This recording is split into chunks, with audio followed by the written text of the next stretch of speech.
Hello everyone, welcome to Jadis Arts Academy channel. My name is Mavic Squats.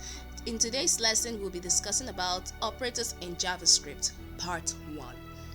In JavaScript, we have operators that are used along with integers. So in this lesson, we'll take part of the operators, and in the next lesson, you'll learn about the rest of them.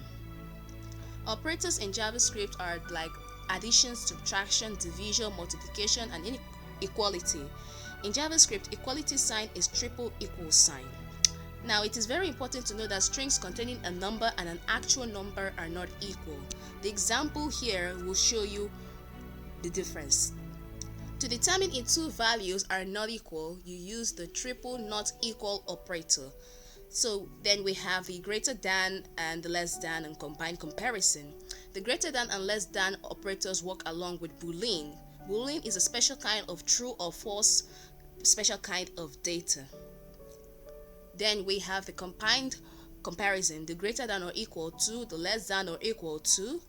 The examples below will help you to see how all of these work together with the Boolean. You can also try this exercise below to practice the operators we've learned, the division operator and the multiplication operator.